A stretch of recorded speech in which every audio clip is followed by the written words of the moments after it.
People are saying good morning to you, and every day people are saying, what is this guy talking about? What is this guy's mumbling about? What is this guy's speaking about? What I'm speaking about is the involvement I had with life on earth, traveling, engaging, learning, seeing it, smelling it, tasting it, touching it, and sensing it with my entire body and sense and inner consciousness. So, what I say and what I write, and how I say and how I write, is not in the context of what we have learned in our life. It simply doesn't fit the logical framework of our upbringing and the way we have been relating our lives to, from our psychological aspect to our realizing the realities of our existence. The realities that we are facing on the planet today, when it comes to human beings, they're just a reflection of what our ancestors, what our education, what our institutions, and what our teachings has been. The very realities of this existence are the forces that are keeping us alive. The clean air,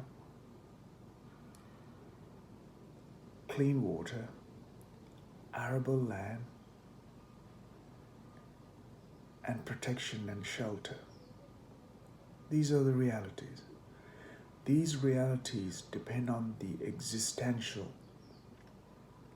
elements that hold these elements for our survival and for the survival of all other creatures and life on the planet. But in our understanding, we have been constantly pursuing in one direction, and that everyone is being taught to get to the destination without really feeling the journey along to the destination. With everything we touch, smell through our sensory bodies, we're trying to see how can I use it for my benefit. So today there are movements about how unfair the society has become, because they have gone through the education for 20 years. They've been put through the mill, come out at the other side in a box.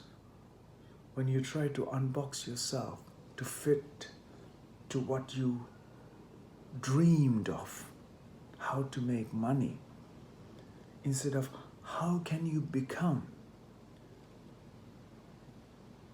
a life that is beneficial to all. Because we are pursuing goals without ever realizing the process. We are so focused on the process or the end target, forgetting the process. It's like planting a cherry blossom tree and without taking care of it, watering it, taking care of the roots, getting enough sunlight and nourishing the soil and nurturing the plant. You wanting the flowers to turn up every springtime. It's not going to happen. Just like that, human beings are put through this machine, hoping that they will come out of the other side making hundreds of thousands of pounds in profit and making greedy advantages over everyone else's weaknesses. It's not going to work in society. If you really wish to see humanity rising to the surface and beyond, we have to nurture the life. We need to nourish, we need to nurture, we need to create pleasantness in every life stage. A pleasantness that the life thrive to its fullest potential, instead of pumping all the nonsense. Today, the internet is even greater because people feel that little information they gathered by reading, watching movies, watching YouTube videos, including this one. People think they know.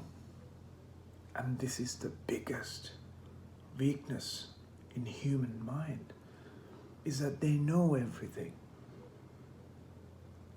Instead of simply sitting here, what I know is minuscule to what I do not know in this existence. And that should encourage you to become a fully fledged life, longing to know, seeking to know, wanting to know, instead of what has been said and what is not said. The information is old and irrelevant, but the life process is relevant to every step of the way, because you are involved in the process of life, and that is equal and common to all. So people will not understand what I'm trying to say because it doesn't fit the logic.